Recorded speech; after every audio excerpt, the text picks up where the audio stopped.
part of what makes a healthy life is good food and some exercise, good sleep, and social companionship. So Burns Village and Farm is based on a model called co-housing, which is very much about social relationships. And it requires people to really expand their skills, to have conversations when you make decisions for the group, to bring out the best in the group. So co-housing is composed of people who want to build their skill at being good neighbors. It's really a keystone for democracy. And in addition to having success in building a home that is sustainable and a community that is diverse, it's a place to have a lot of fun and to have a lot of joy. As a lot of you know, whenever I moved down here, I became a farmer. But when people ask me now what I do, I tell them I'm a hobby farmer with a blueberry problem. So, hopefully you're part of that blueberry problem right here. You're enjoying that. So I appreciate that. But when Rebecca and I lived in Blueberry Hill in Vienna, Virginia, which was co-housing, we had a farm right next door to us, Potomac Vegetable Farm. That's where I learned everything about sustainable agriculture, even though I was raised on a farm before.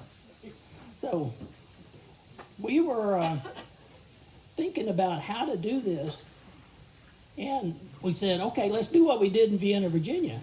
And then we find out that there's a term called Agrihood. It's a development with agriculture as a focus.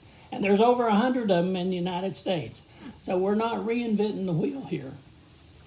But isn't it time we have new models that protect some of our farming? So yes.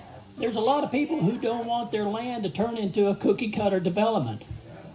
And the farm family that we found out in Burns is just that type of family. They have over 150 acres, and they're going to sell us 17 acres in order for us to farm, but this little bit will help them preserve the vast majority of their farm. It's an extraordinary find. So this can be a model of how we can preserve farming. This farm family knows that we're losing 1,300 family farms annually in Tennessee. We have over 60,000 currently, so do the math. 10 years, it's 13,000.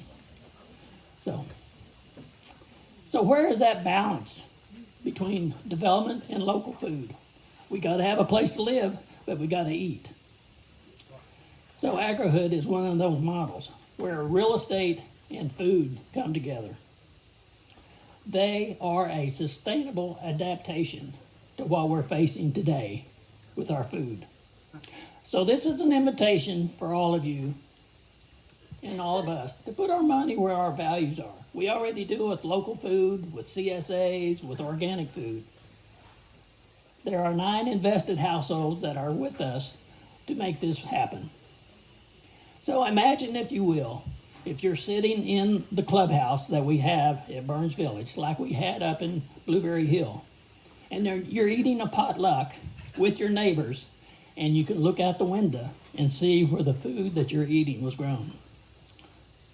Now that's grounded, pun intended.